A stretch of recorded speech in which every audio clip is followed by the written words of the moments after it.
स्वागत है दोस्तों आपका अपने चैनल एपेक्स करियर क्लास के यूट्यूब चैनल पर। 69,000 शिक्षक भर्ती में इन दिनों हर दिन जो है वो कुछ न कुछ नया लेके आता है, नई सारी घटनाएं होती हैं। उसी क्रम में मैं आज आपको बताता हूं कि आज के मेन अखबारों की सबकी खबर है कि नकल की जांच जो है वो एसटीएफ को, वहीं गलत सवाल होने पर विशेषज्ञों पर कार्रवाई की जाए, इस तरह की आगे करके इसके बारे में भी मैं आपको बताऊँगा। मॉडिफिकेशन की अपील करेगी सरकार। जो निर्णय आया है उसके खिलाफ सुप्रीम कोर्ट में मॉडिफिकेशन की अपील की जाएगी।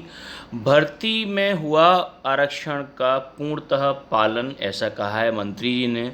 और एक बहुत बड़ी खबर ये है कि केवल आवेदन की अंतिम तिथि यानी कि 22/12/2018 तक अपनी क्वालिफ़िकेशन पूरा कर लेने वाले ही इसमें अर्ह होंगे।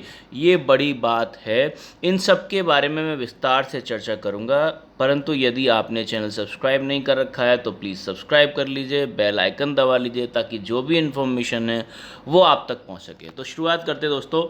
ये देखिए, यहाँ से सबसे पहले 69,000 शिक्षक भर्ती में नकल की जाँच एसटीएफ को, ये एक मेन हेडिंग है सारे अखबारों की। और वहीं शिक्षा राज्य मंत्री ने कहा कि जांच में जो भी दोषी होगा उसे सजा मिलेगी।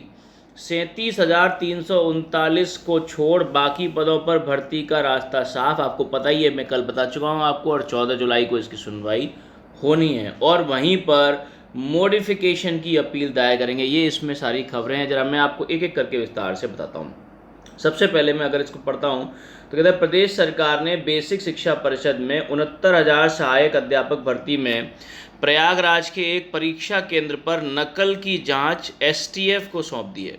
बेसिक शिक्षा राज्य मंत्री सतीश द्विवेदी ने मंगलवार को इसकी घोषणा करते हुए कहा कि एसटीएफ की जांच रिपोर्ट के आधार पर इसमें शामिल अभ्यर्थियों, परीक्षा केंद्र प्रबंधक और स्टाफ के साथ गिरोह के अन्य सदस्यों के खिलाफ कानूनी कार्रवाई की जाएगी।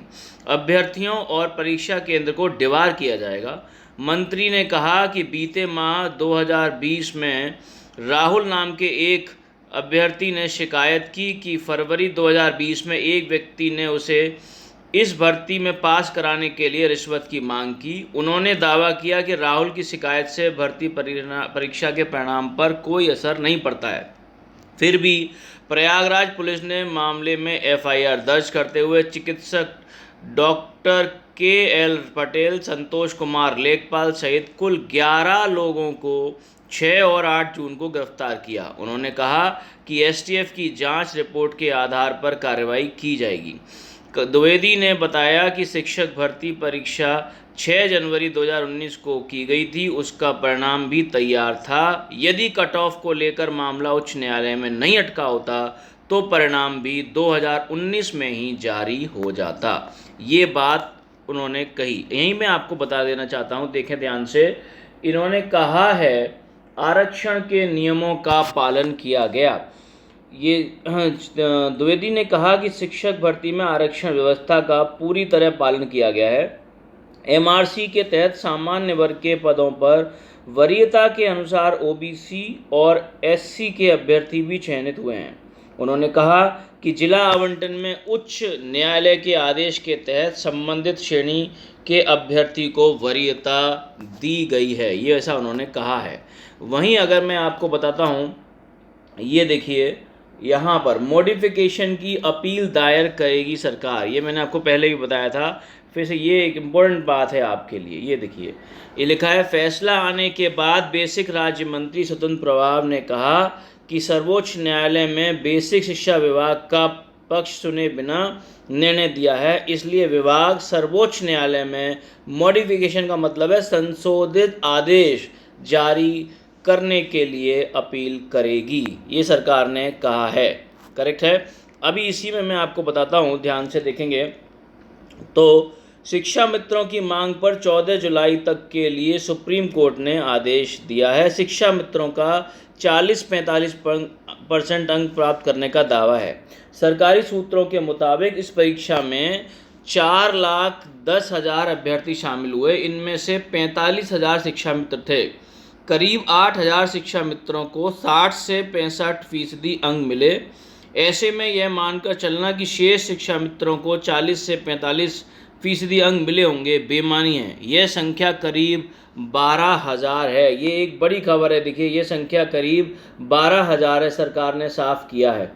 करेक्ट है। अब यहीं पर अगर मैं बात करता हूँ आपको, सुप्रीम कोर्ट ने 69,000 शिक्षक भर्ती में 37,339 को छोड़ बाकी पदों पर भर्ती को हरी झंडी दे दी। आपको पता है, इलाहाबाद हाई कोर्ट द्वारा कट ऑफ बढ़ाने की मंजूरी के खिलाफ शिक्षा मित्रों की याचिका पर सुप्रीम कोर्ट ने यह आदेश जारी किया कि ऐसा किया जा रहा है कि 33,339 परीक्षार्थी शिक्षा मित्र हैं जिन्होंने इस परीक्षा में 40 से 45 अंक प्राप्त किए हैं।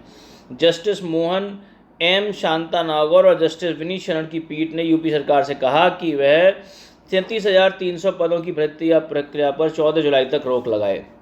वहीं यूपी सरकार की ओर से पेश एडिशनल एडवोकेट जनरल ऐश्वर्य भाटी ने इतनी संख्या में पदों पर भर्ती न रोकने का आग्रह किया। ये सारी मेन खबर थे। इसमें मैं अब आपको सुनाता हूँ दूसरी बड़ी इम्पोर्टेंट खबर, और वो ये है कि शिक्षक भर्ती परीक्षा में लिखित परीक्षा में पूछे गए प्रश्नों पर विवाद होने के बाद भी पेपर तैयार करने वाले विशेषज्ञों पर अब तक कार्रवाई नहीं होती थी। पिछली बार जब आपको याद होगा टेट हुआ था, तब उसमें 3 विशेषज्ञों को डिबार कर दिया गया था और उनके खिलाफ उस तरह की कार्रवाई तो नहीं हुई थी, परंतु हाँ, उनको इस भर्ती जो कराने जो पेपर बनाते हैं उसके उस पैनल से बाहर कर दिया।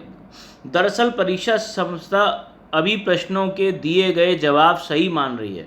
यह ज़रूर है कि इस मामले में कोर्ट का आदेश आने के बाद विशेषज्ञों पर कार्रवाई हो सकती है। देखिए, बड़ा लिखा है, यह ज़रूर है कि इस मामले में कोर्ट का आदेश आने के बाद विशेषज्ञों पर कार्रवाई हो सकती है। इसके पहले यूपी की टेट 2018 में, जो मैं अभी बता रहा था, 3 प्रश्नों के 2-2 विकल्प सही होने पर 3 विशेषज्ञों को काली सूची में डाला जा चुका है। वहीं दोस्तों, आपको मैं बताऊं, इसी में आगे पढ़े तो शिक्षा मंत्री की 69,000 शिक्षक भर्ती में लिखित परीक्षा में पूछे गए विवादित प्रश्नों का प्रकरण इन दिनों जग जाहिर है। इन सवालों की वजह से काउंसलिंग के ऐन वक्त भर्ती रोकनी पड़ी। सरकार को खुद डबल बेंच में जाना पड़ा, जहां कुछ दिनों में निर्णय आना है। सरकार व विभाग अन्य मुद्दों पर जूझता रहा, लेकिन प्रश्न तैयार करने वाले विशेषज्ञ से अब तक जवाब तलब नहीं किया गया है। इतना ही नहीं, इसके लिए यूपी टेट 2017, 18 और 19 और 68,500 शिक्षक भर्ती में पूछे गए प्रश्नों के विवादित जवाब का मुद्दा तूल पकड़ रहा है। पीएनपी सचिव अनिल भूषण चतुर्वेदी का कहना है कि यूपी टीईटी 2018 में पूछे गए प्रश्नों पर कार्रवाई कर चुके हैं। वहीं 2019 का प्रकरण अब भी कोर्ट में है। ऐसे ही 69,000 भर्ती मामले में भी प्रश्नों के संबंध में निर्णय नहीं हुआ है और प्रश्नों का जवाब गलत हुए बिना कार्रवाई करना उचित नहीं है। यह ज़रूर है कि कोर्ट का निर्णय आने के बाद विशेषज्ञों की जिम्मेदारी तय होगी। ये बहुत इम्पोर्टेंट बात है कि अब केवल जो विशेषज्ञ हैं वो ऐसे ही नहीं बच पाएंगे, उनको भी जिम्मेदारी तय होगी, क्योंकि वो प्रश्न बनाते हैं और ऐसे जो प्रश्न हैं वो विद्यार्थियों को देना होता है। देखिए ज़रा ध्यान से, वहीं पर मैं आपको बताता हूँ, एक बहुत बड़ा आदेश है कि वो सारे विद्यार्थी जिन्होंने अपनी क्वालिफिकेशन, अपनी अर्हता 22 दिसंबर 2018 से पहले की है, वही मान्य होंगे। इलाहाबाद हाई कोर्ट ने 69,000 सहायक अध्यापकों की भर्ती में नियुक्तियां शासन निर्देश और गाइडलाइन के आधार पर करने की मांग में दाखिल याचिका बेसिक शिक्षा परिषद की ओर से जानकारी मिलने पर निस्तारित कर दी।